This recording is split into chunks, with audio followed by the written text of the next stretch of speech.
Bom, boa tarde a todos. Eu agradeço a Telesaúde a oportunidade de estar aqui falando um pouco sobre pé diabético para vocês. Meu nome é Bárbara Pupinha, sou médica ortopedista e traumatologista, especialista em cirurgia de tornozelo e pé. E vamos ver se a gente consegue hoje trazer um pouco mais de informação sobre o pé diabético. Então, eu gostaria de, inicialmente, falar sobre o que eu pretendo nesse tempo que é relativamente curto, né? Falar os principais conceitos, falar um pouco sobre o exame físico e falar um pouco sobre a sugestão de conduta em alguns casos. E eu gostaria de poder, eventualmente, responder algumas perguntas que possam existir para tentar ajudar nesses sentidos, principalmente. Então, num apanhado geral, a diabetes ela é uma doença que ela está cada vez mais prevalente. Há um número de incidência que está aumentando, que além de ter casos novos, a gente tem uma maior sobrevida dos casos que estão aí. Isso se deve a vários fatores. Eu trouxe aqui o infográfico da Organização Mundial de Saúde. Então, assim, você parar para pensar que 1 a cada 11 pessoas tem diabetes é realmente muito importante, muito significativo, né? Significa que na nossa família nós muito provavelmente temos alguém com essa patologia. E a gente tem, não é novidade, eu sei, né, que o diabetes ele acaba atingindo várias partes do corpo e o objetivo aqui é falar especificamente sobre o pé diabético. Então, o que seria o pé diabético, né? Tem também, eu trouxe aqui a definição da Organização Mundial de Saúde, que é uma situação de infecção, ulceração, destruição dos tecidos profundos do pé associada a normalidades neurológicas de vários graus de doença e vários graus de doença vascular periférica nos membros inferiores de pacientes com diabetes mellitus. Aqui eu gostaria de ressaltar também que muito do que a gente vai falar aqui é muito semelhante ao que acontece também na hanseníase, na sífilis e na neuropatia alcoólica. Pode também acontecer em outros tipos de neuropatia periférica de origem central, eventualmente congênita, eventualmente pós-traumática, mas quando há algum grau de neuropatia, muitos dos mecanismos que a gente vai discutir aqui pode estar presente. Então, a questão da neuropatia em si, né? Ela acaba se dividindo entre a autonômica e a sensitivo-motora. E na autonômica a gente tem essa alteração das glândulas sudoríparas, vai acabar diminuindo a sudorese e deixando a pele mais ressecada e suscetível à rotura. Aí, toda essa alteração faz...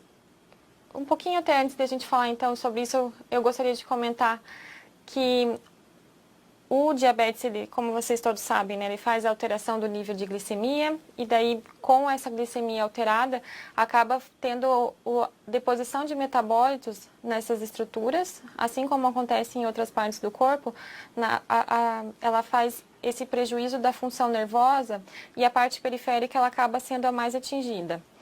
Então, essa neuropatia, ela faz como se fosse uma autossimpatectomia, porque vai ter o acúmulo de metabólitos, a função fica prejudicada, e aí com isso a gente acaba tendo o hiperfluxo, a osteopenia, o tom rosado, que depois eu vou comentar um pouquinho no exame físico também. Vai ter uma hipotrofia dos intrínsecos, que é a musculatura do pé, e isso tudo junto vai levar a um conjunto de alterações.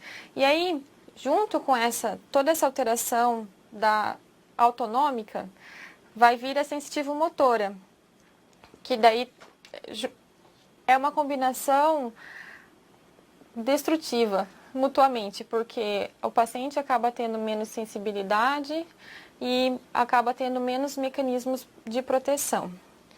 E é essa combinação tão importante que faz com que, eventualmente, o controle seja tão difícil e as manifestações elas sejam tão características, né? Então, eu trouxe aqui um exemplo de uma úlcera plantar numa região bem comumente acometida. Um paciente, então, assim, ali a gente percebe, né, o tom rosado do pé, essa alteração autonômica que eu descrevi previamente. Ali é uma área de hiperpressão óssea, porque é o território de cabeça do segundo metatarso. Então, na marcha, é um local de grande pressão normalmente. Aí, o que acontece? A combinação de você não ter o mecanismo protetor e do paciente não sentir dor, às vezes, usou um sapato inadequado ou andou tempo demais, alguma coisa assim que normalmente não trairia nenhum prejuízo, como não existe nenhuma forma de proteção porque a sensibilidade não está presente, o paciente acaba às vezes andando com a mesma intensidade e acaba abrindo uma feridinha. Às vezes abre uma ferida muito pequenininha que, se fosse percebida, se fosse tratada desde o começo, ela iria cicatrizar. Mas como não há essa sensibilidade, muitos desses pacientes não enxergam que isso está acontecendo. E isso pode ser porque eles acabam evoluindo também com déficit visual ou simplesmente porque nunca ouviram falar que isso pode acontecer e acabam não sendo orientados a olhar para a planta do pé. A gente está acostumado, né? A gente passa uma vida inteira prestando atenção naquele ponto de dor que chama atenção, que eu fui andar num terreno quente, queimei meu pé, daí você está acostumada vou pular aqui para não ficar muito tempo com o pé em contato com o terreno quente. Você está acostumado a receber a informação do seu corpo de que está tendo alguma agressão. Esses pacientes perdem essa capacidade. Então acontece, né, essas queimaduras de terreno quente ou eventualmente algum objeto dentro do calçado, ou às vezes até um calçado que anteriormente nunca causou nenhum tipo de problema, por ele não ser protetor, acaba causando algum tipo de problema. E aí acaba tendo essa situação.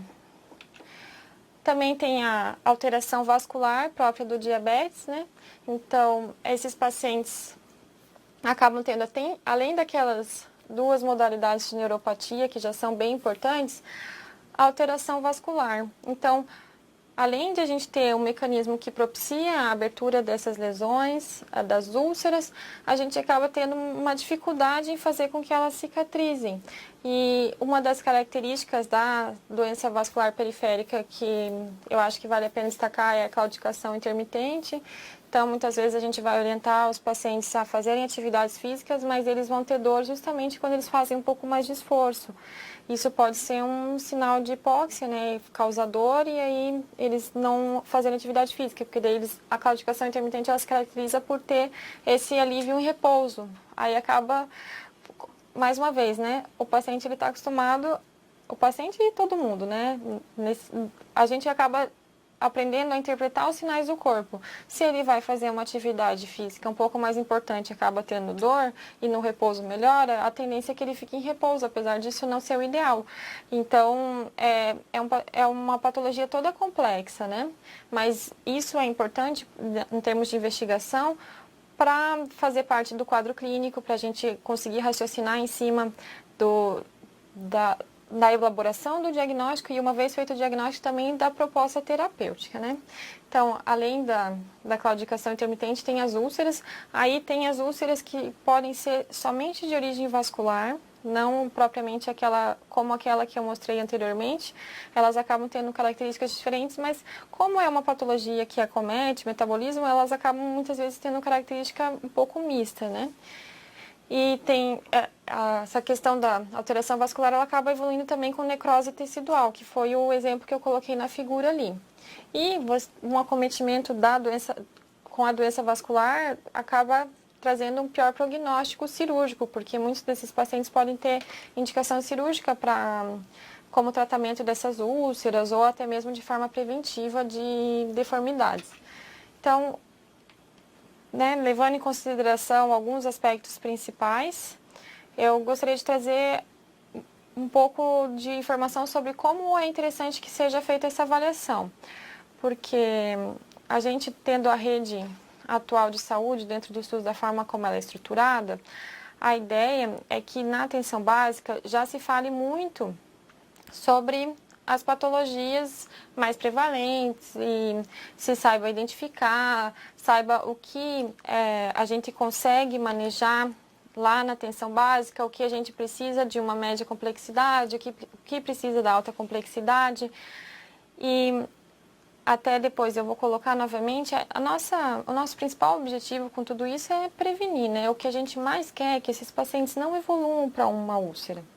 Então, a, a ideia de estar falando sobre isso é que todo mundo, né, que está vendo a aula já tem ouvido falar desses principais aspectos, eventualmente vendo um paciente que tem essas características consiga identificar e também passar para toda a equipe, passar para a população na medida do possível que isso acontece, que tendo o diabetes é importante que se comece a prestar atenção no pé. Não é só o açúcar, não é só o doce, não é só a glicemia, porque com o tempo de doença, mesmo pacientes com um ótimo controle podem vir a ter neuropatia. E claro que se esse controle ele não é tão adequado, acaba sendo uma manifestação mais precoce e mais importante. Mas é importante a gente já pelo menos ter ouvido falar uma vez e é importante que o paciente também já tenha ouvido falar uma vez. Então, eu pensei em, de repente, trazer como a gente pode fazer essa avaliação.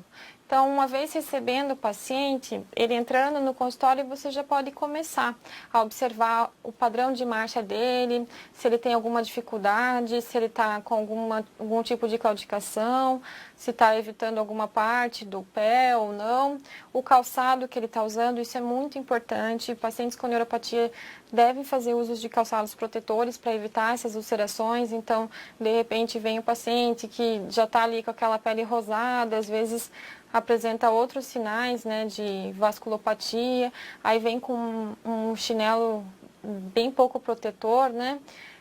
Isso pode ser um fator desencadeante de uma lesão mais importante. Então, é importante prestar atenção e orientar o paciente em relação a isso.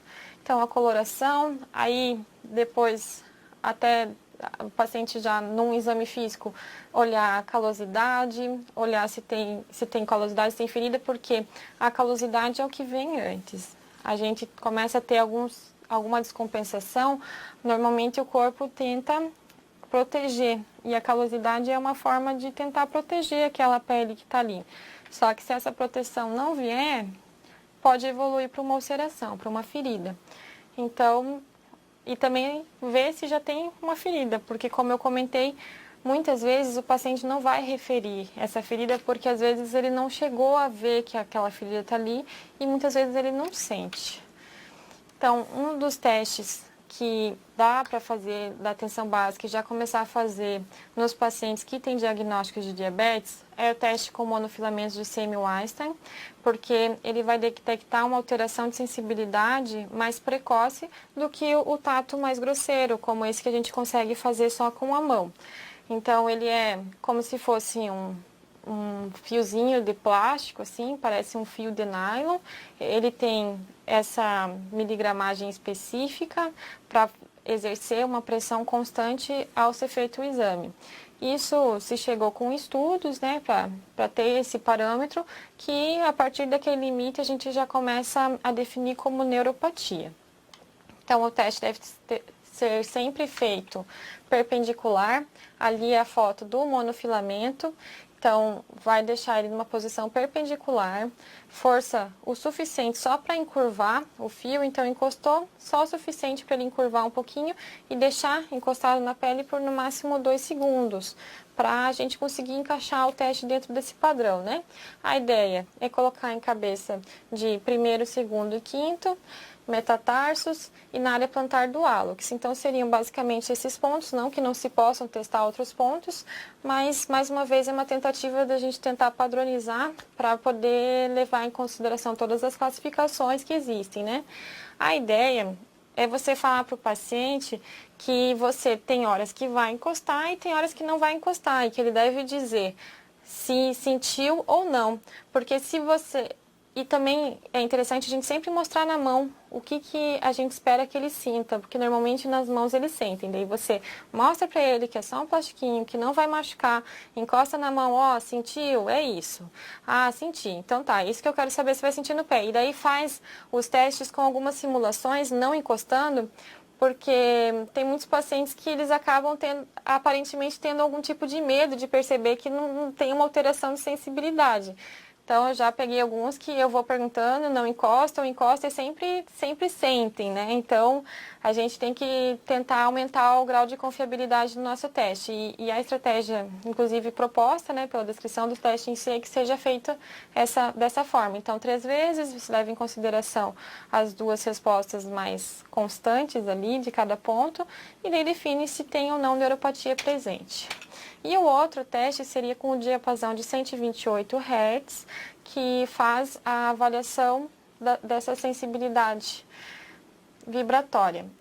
A ideia é colocar em proeminência óssea, perpendicular também, fazendo da mesma forma com alternância com a simulação. Aí esse teste ele já não é de encostar e não encostar, porque como é um instrumento mais grosseiro, provavelmente o paciente vai sentir encostar. Então seria encostar com ele vibrando ou não vibrando. E esses seriam os testes principais que já podem começar a ser feitos desde que o paciente comece a acompanhar com diabetes. É uma coisa que, se colocada no dia a dia, é realmente bem rápida de ser feita, é mais uma questão de pegar o costume mesmo, dependendo da frequência de consulta e se há neuropatia ou não, não precisa ser feito em toda a consulta, mas é importante que se faça com uma certa periodicidade, né? E só o fato de você eventualmente começar a olhar para o pé, começar a examinar, você já está mostrando para o paciente que o pé dele é importante, que pode ser que ali venha a ter algum problema, e isso também estimula que ele preste um pouco mais de atenção, né? Aí também tem a questão dos pulsos, né, que dá para a gente pesquisar, o tibioso e o tibial posterior, pedioso, desculpa, e a gente faz ali a palpação, vê se são simétricos, se estão presentes, cheios, né, as características normais de qualquer palpação de pulso. E também dá uma ideia para a gente se tem alguma alteração ou não. São testes que nos aumentam a suspeição, né? A gente não vai dar diagnóstico definitivo, até porque o nosso grau de sensibilidade não é tão acurado, mas eventualmente pode fazer com que indique a necessidade de uma investigação adicional. Aí eu trouxe aqui uma das classificações que existem para o pé diabético. Então, seria a neuropatia ausente, presente com sinais de doença vascular ou deformidade e amputação ou úlcera. Então, isso é interessante para a gente perceber, assim, que é uma classificação que o paciente, uma vez que ele avançou de grau, ele acaba não regredindo, né? Que ele acaba, não existe o paciente que tem uma neuropatia presente que depois vai ficar com uma neuropatia ausente. E uma vez presente com doença vascular, ele não vai deixar de ter ou a deformidade em si. Nesse ponto da deformidade, é a principal parte que nós, enquanto cirurgiões de pé e ortopedistas, a gente consegue atuar fazendo algumas osteotomias preventivas, se tem indicação. E depois, uma vez tendo ido para a classificação 3, se já teve algum tipo de úlcera ou amputação, também não tem como a gente apagar esse histórico. E só que isso indica um risco aumentado, tanto de ulceração e nova ferida no mesmo pé, como no pé contralateral. Então, é importante, eu sempre gosto de ressaltar, porque a prevenção é fundamental. Uma vez, né, tendo evoluído dentro da doença, a gente está sempre com o risco mais aumentado. Então, a ideia também é sugerir quando seria interessante a gente solicitar uma radiografia do pé, quando tem úlcera crônica, quando eventualmente tem algum sinal de acometimento ósseo que possa caracterizar uma osteomielite. E aos dados de que ter essas radiografias seriadas, elas podem ajudar a mais para frente fazer os planejamentos e a gente ter uma sensibilidade especificidade aumentada nos diagnósticos e nas condutas para perceber as alterações. Então, aqui eu quis trazer um exemplo de um paciente que tem o pé diabético, o pé direito tem maior acometimento, a gente consegue perceber isso. Pé direito do paciente, né? Não o que está à direita da imagem, do paciente. Que a gente vê que os dedos do pé direito, eles estão mais em garra, que o hálux quase não toca o solo. E isso acontece pela hipotrofia dos intrínsecos. A musculatura intrínseca ela é responsável por manter o formato do pé nesse sentido, né, dos dedos ali. E como vai tendo aquela autossimpatectomia que eu comentei, acaba evoluindo para essa alteração. E aí o que acontece, né? Uma paciente dessa eventualmente vai pôr um calçado fechado, os dedinhos ali, o meio do dedinho que está elevado, vai pegar no calçado. E isso faz ulceração. Assim como ali pega embaixo na pontinha, pega no calçado, também pode fazer calosidade ou ulceração. Na topografia de cabeça de metatarso também acaba surgindo uma área de hiperpressão. Há uma alteração da biomecânica da marcha, né, que tem que ter todo o seu eixo passando pelo hálux, com esse valgismo de hálux que desenvolveu ali também. E eu até não quis fazer um corte maior nessa foto para mostrar o calçado que essa paciente veio usando. Ela está com um calçado não protetor. É um chinelo baixinho, que pode trazer fissuras na pele, que pode ter uma pedrinha entrando o tempo inteiro embaixo do pé. Essa paciente não vai sentir se isso acontecer. Eu trouxe a mesma paciente aqui, as fotos só mostrando um pouquinho melhor essa questão dos dedos. E destacando, né, que a gente percebe a alteração de coloração, é um pezinho que você quase enxerga que tem alteração vascular, né? E aqui a parte plantar. Então, a gente vê que naquele pezinho mais acometido tem calosidade. Isso acontece porque acaba se apoiando como se fosse na forma de um tripé. Tem o calcâneo, a cabeça do primeiro e a cabeça do quinto, e eles estão muito desprotegidos, esses pontos. Então, essa calosidade, ela surge e ela acaba tendo uma lesão que, às vezes, ela é até oculta. Muitas vezes, a gente vai debridar essa calosidade e encontra uma úlcera formada lá no fundo. Então, esse daqui já é um sinal de alerta de que alguma coisa precisa ser feito em relação a isso. Aí, claro, acaba, no caso, né, da atenção básica, o interessante seria daí encaminhar para a especialidade para ter uma avaliação, se eventualmente tem indicação de fazer alguma osteotomia preventiva ou não, enfim. De qualquer forma, tem que fazer uma orientação sobre o calçado protetor, porque muitas vezes só essa troca de calçado já muda a lesão que está ali no pé. Então, é importante principalmente começar a identificar, né?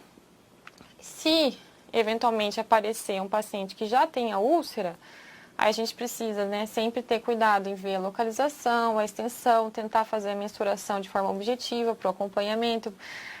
Mas eu vou ver sempre, eu vou lembrar, né? Mas é importante para registro, tudo, eventuais encaminhamentos, ter a mensuração objetiva do tamanho da úlcera, a profundidade. O fato de você ter acometimento de planos mais profundos é um fator preditor de possíveis complicações. Existe um teste que é chamado probe to bone, que a gente coloca o probe, né, que é um instrumento metálico dentro da ferida e vê se encosta na parte óssea. Se é um probe to bone positivo, no caso encosta, é um sinal sugestivo de que possa ter já osteomielite, que aumenta muito mais a gravidade do caso. Então, é importante a gente prestar atenção nessas características que estão presentes, né? E aí, ver se tem a neuropatia, qual que é a intensidade, se tem a doença vascular, se tem sinais de infecção. Aí eu trouxe aqui um sistema de classificação falando sobre as úlceras e sobre esses outros aspectos que é importante avaliar. Isso, em termos de prontuário, é bem interessante que sempre conste, né, essa classificação, porque ajuda a gente a uniformizar a linguagem, né, quando a gente, eventualmente, esse paciente precisa, dentro da rede mesmo, né, ir para outros profissionais, ou, né, o profissional de enfermagem que também vai cuidar, todo mundo, para todo mundo conseguir falar mais ou menos a mesma coisa, para esse paciente ser melhor acompanhado, né. Aqui eu trouxe um outro exemplo, esse pode ver que a alteração é semelhante dos dedos em garra, ali ela estava com uma calosidade sobre o terceiro metatarso, bem na ponta, nem na porção distal do dedo. Uma deformidade importante, essa já era uma deformidade rígida, e ela tinha no terceiro pododátilo aí infecção. Por isso que está com esse dedo vermelho, inchado. Então, essa já é uma lesão um pouco mais avançada, em que teve indicação de tratamento cirúrgico. Aí, é muito importante que a gente sempre fale sobre a artropatia de Charcot, que é uma alteração da homeostase óssea. A artropatia de Charcot, ela pode estar presente em todas aquelas outras doenças que eu comentei. Isso é sempre importante lembrar, principalmente porque a gente está vivendo um momento em que a sífilis está mais está aparecendo de novo de forma mais importante, então lembrar que isso pode acontecer nesses pacientes também. Então, o que acontece? O nervo não está funcionando direito, o tecido ósseo é um tecido vivo, né? Está constantemente recebendo minerais, tirando minerais, né? Todo o metabolismo acontecendo. E na artropatia de Charcot, o que acontece é um desequilíbrio. E aí começa o corpo somente a retirar esses minerais e tem um déficit de deposição desses minerais. O que acontece, né? Que a gente consegue ver no exame físico é que esse pé fica muito vermelho, muito quente, muito inchado. O diagnóstico diferencial, bem importante, aí é a celulite, né? Uma infecção. Então, pode ser uma celulite? Pode, mas se tiver uma neuropatia presente, tem que pensar na artropatia de Charcot, porque o tratamento ele é diferente. Como está tendo essa desmineralização, esse osso ele fica relativamente mole. Então, o paciente vai pisar num osso que está mole e vai causar deformidade. Aí, essa deformidade, depois, ela pode vir a ser um fator complicador para o aparecimento de feridas, de úlceras. Então, por que é tão importante a gente falar sobre isso? Porque se essa artropatia de Charcot ela é identificada no começo e é feito o encaminhamento correto, que normalmente é por um pronto atendimento que tenha ortopedia, o que precisa ser feito é ser colocado um gesso de contato total. Então, é um tratamento não invasivo, barato e que, se feito em tempo oportuno, ele permite que esse paciente não evolua para deformidades nos pés. Ele consegue ficar com o pé no formato normal, porque acontece a ortopatia de Charcot, mas ela é limitada. Então, ela vai ficar um tempo ali com o pé quente, vermelho, inchado, e aí o tratamento que a gente faz é pôr o gesso de contato total, fazendo trocas semanais, porque a partir do momento que é feito esse gesso, esse pé vai esfriando, vai desinchando. Às vezes leva meses até a gente poder tirar o gesso em definitivo, mas a gente consegue tirar o gesso e o paciente volta a deambular normalmente, sem deformidades. Então, é muito importante que tanto quem está em setores, né, em pontos de atenção a pacientes, já tenha ouvido falar e tenha sempre ali em mente que isso pode vir, que pode aparecer, e que, se aparecer, é importante que seja tratado logo com a imobilização e que o paciente pare de pisar sobre aquele pé. E também é importante que cada portador de diabetes saiba que isso existe, porque às vezes ele vai estar viajando, ele vai estar em algum lugar e vai perceber que isso está acontecendo com o pé dele, ele vai ter a oportunidade de procurar um atendimento e eventualmente comentar com o profissional da saúde: olha, uma vez me falaram que isso podia acontecer por causa do diabetes e que eu ia ter que pôr um gesso. E então, apropriar o paciente, né, dessa possibilidade, que é uma coisa relativamente simples, né, dele pelo menos conseguir perguntar se isso precisa ser feito ou não, pode evitar muitas deformidades, porque infelizmente acontece de a gente receber pacientes com deformidade que procuraram atendimento assim que perceberam a alteração e não tiveram o diagnóstico feito.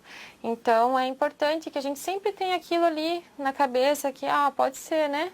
Pode ser, melhor a gente investigar ou eventualmente até tratar dessa forma do que perder a oportunidade de não ter deformidade.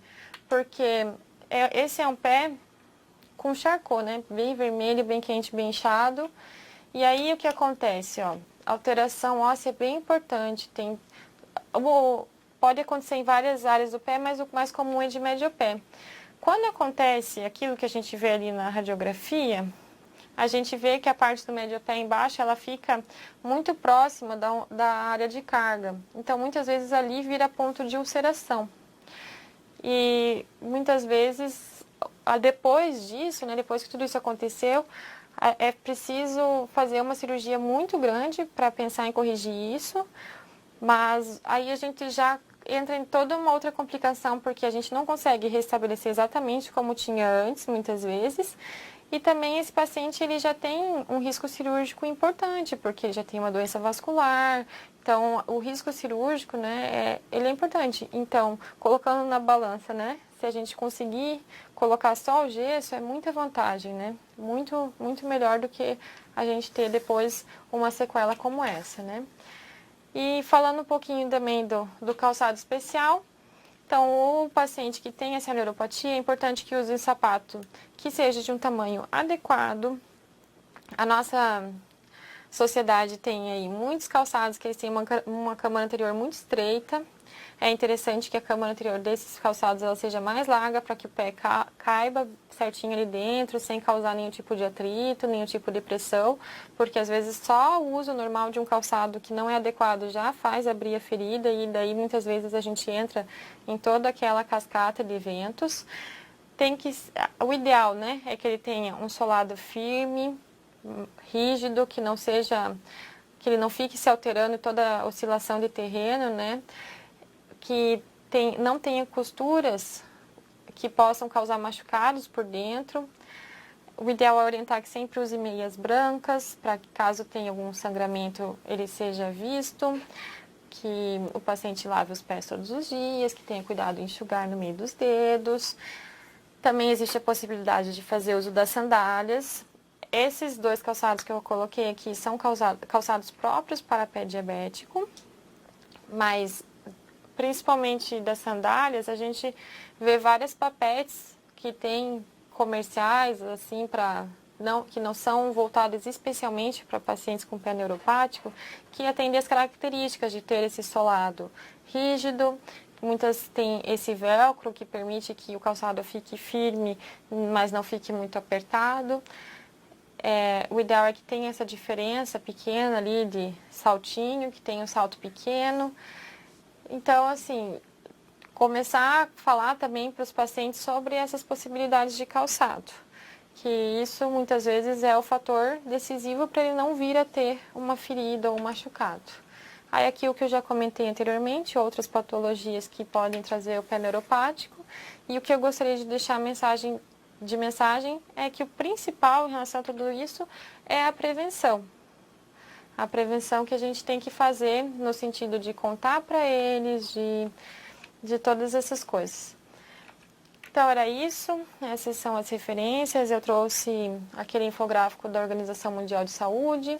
Eu trouxe o e-book que está disponível na Sociedade Brasileira de Endocrinologia, de Diabetes, desculpa, que também o Consenso Internacional sobre Pé Diabético, que é um documento que foi feito pelo Ministério da Saúde.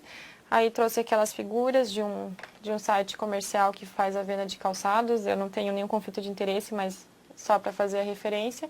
E também a referência de um artigo que eu usei como fonte. Eu estou à disposição, agradeço a todos e estou aberta a possíveis perguntas que vocês possam ter. A Aline pergunta se podem usar hidroculoide em feridas entre os dedos sem necrose. Bom, Aline, existe todo um serviço de curativos especiais, inclusive, disponível no Telesaúde, que tem as enfermeiras que fazem toda uma avaliação do quadro individualizado para dizer se é adequado ou não. Porque todos os curativos, eles vão ter indicações específicas ou eventuais contraindicações.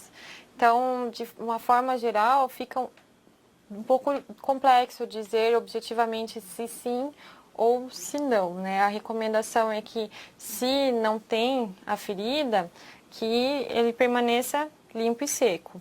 Se tem a ferida, muitas vezes, até mais importante do que a gente saber que tipo de curativo a gente vai usar, às vezes a gente tem que identificar se tem alguma outra causa por trás daquela ferida estar aparecendo numa área como essa. Se pode ter relação com um calçado que esteja causando muito atrito, se pode ter relação com alguma alteração óssea ou com alguma outra alteração que surgiu por algum outro motivo. Existem várias formas de deformidades adquiridas. Então, porque às vezes está ali a ferida, às vezes tem indicação de usar o curativo, aí fica um tempo usando, até consegue cicatrizar, mas em pouco tempo a gente acaba tendo a ferida no mesmo lugar, porque aquela outra causa que veio antes não foi sanada. Então, a minha sugestão seria fazer essa avaliação individualizada, contar com o apoio do Telesaúde, inclusive, para essa avaliação, e se perceber que pode ter algum outro fator, daí também fazer a investigação dessas outras alterações. Aí o Christian Roveran pergunta, a imobilização pode ser feita quando já há lesão aparente? Sim, a imobilização pode ser feita quando já há lesão aparente. Aí seria, a tua dúvida seria em relação ao Charcot ou em relação à úlcera?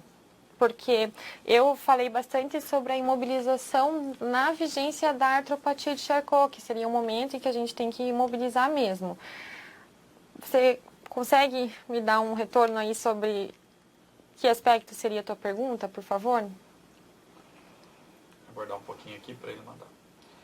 Já respondeu. Sim, Charcot com uma úlcera anterior. Sim, é importante que seja feita a imobilização, mesmo que já tenha úlcera. Essa imobilização ela pode ser feita também com RoboFoot. A gente tem publicação científica que mostra que o uso do RoboFoot ele também é interessante, o que às vezes facilita o manejo da ferida também, mas não tem problema, porque qual que é a rotina, né? Peguei um paciente, como você está descrevendo, artropatia de Charcot, uma ferida em antepé. Eu vou fazer o debridamento dessa ferida, vou tomar o cuidado que tem que ser tomado ali de deixar limpo, deixar seco, fazer a proteção, e aí vai ser feito o gesso, se for o caso do gesso. Aí, dependendo da localização, como for, aí a gente pode abrir janelas ósseas no gesso, janelas no gesso, não. E eventualmente a gente pode não fazer janelas no gesso, dependendo da localização onde for, a gente opta por deixar fechado mesmo, durante uma semana. Isso, se não tiver sinais de infecção, normalmente não traz problemas. Aí, é um pouquinho difícil dizer, mas se tem alguma dúvida, alguma coisa, faz a janela e faz a troca diária de curativo. Aí depois, quando for para fazer o novo gesso, que normalmente em uma semana, tira todo o gesso, faz todo o debridamento, cobre a ferida, faz o gesso novamente e aí faz a janela ou não, porque também com a progressão, a ferida tende a ir ficando menor e daí muitas vezes vai se tendo mais segurança para não deixar uma janela, mas pode ser feito das duas formas dependendo de cada caso. O Anderson Martins Silva pergunta: e sobre os exercícios que costumam orientar para o pé diabético, o que poderia nos dizer sobre? Toda vez que a gente tem uma alteração que está relacionada a calçados ou a restrições de impacto, tudo, a gente procura orientar exercícios que não sobrecarreguem essas estruturas. Então, se não há feridas abertas, exercícios na água em geral são bem indicados, porque eles, inclusive, como tem essa questão vascular envolvida, a água ela tem um papel que auxilia nesse retorno, então, e não vai ter sobrecarga no pé, não vai ter nenhum tipo de impacto, e é uma modalidade que permite muitos tipos de trabalho, que normalmente são bem importantes para esses pacientes, então exercícios na água em geral. Se isso não estiver muito disponível, exercícios com pouca ou nenhuma carga, como eventualmente uma bicicleta, mas com um calçado que seja adequado, que não faça nenhum tipo de sobrecarga.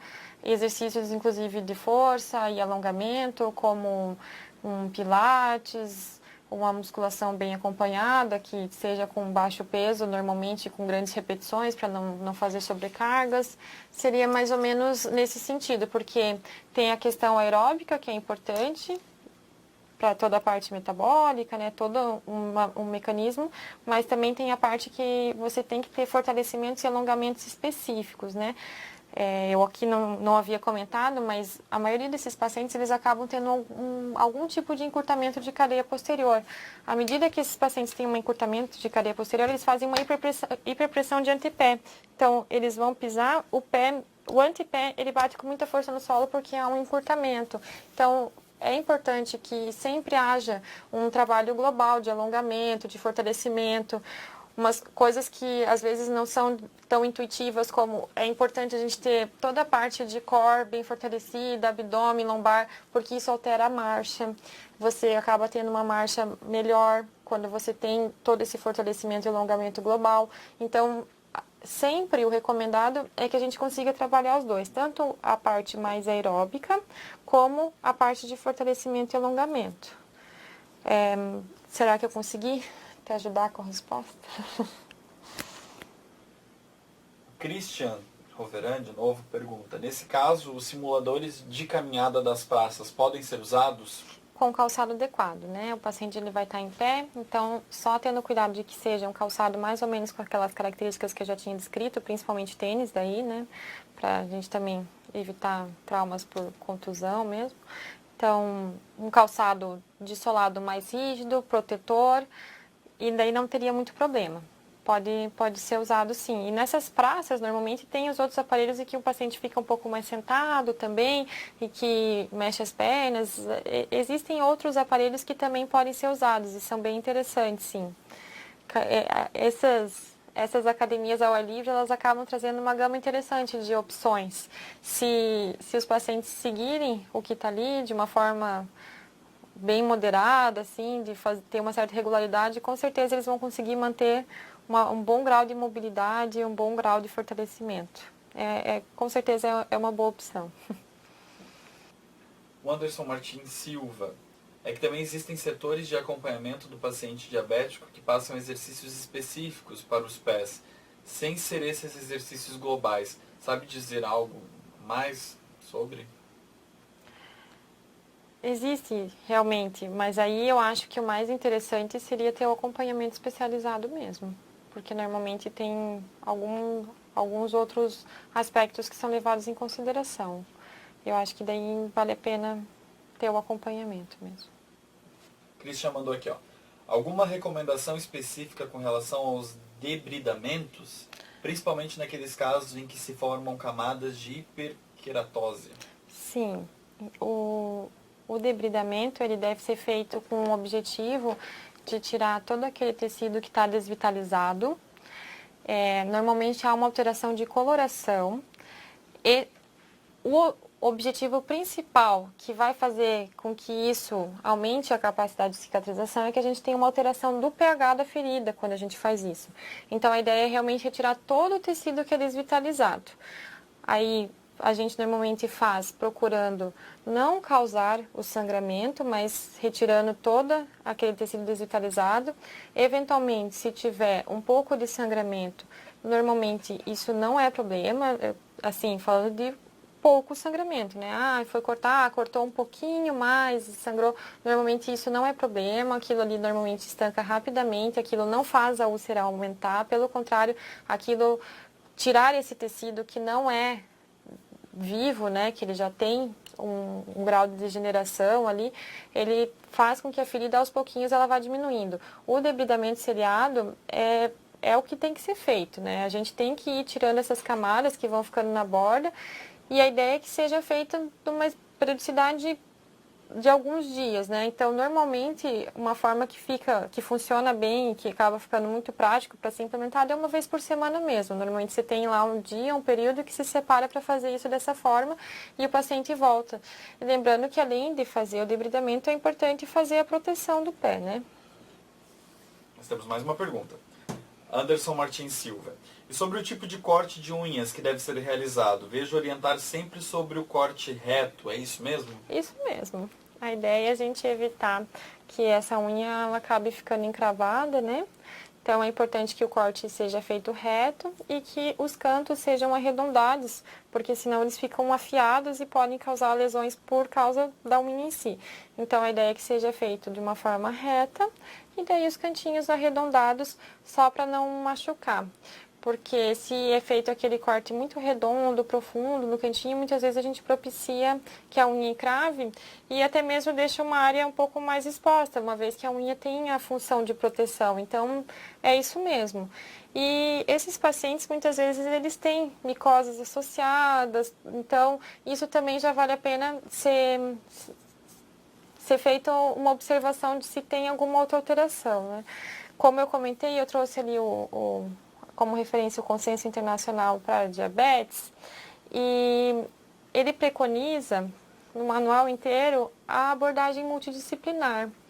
Então, é importante que a gente tenha acompanhamento do dermatologista, do vascular, do ortopedista, do pessoal todo da enfermagem que faz essa parte, muitas vezes dos curativos, do endócrino, claro, né, para ter o controle glicêmico. E eles trazem para a gente que ter todos esses profissionais cuidando desses pacientes é a melhor forma de a gente conseguir conduzir. porque acabam sendo muitas facetas e é complexo mesmo.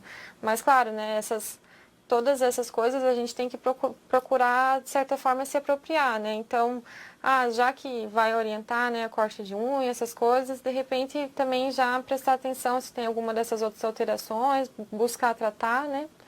E também nessas outras calosidades, né, orientar que não é para o paciente fazer aquelas chamadas cirurgias de banheiro, né, não é para ele tentar ficar tirando o calo em casa, porque afinal de contas é um mecanismo de proteção, é importante que isso esteja sendo observado e acompanhado.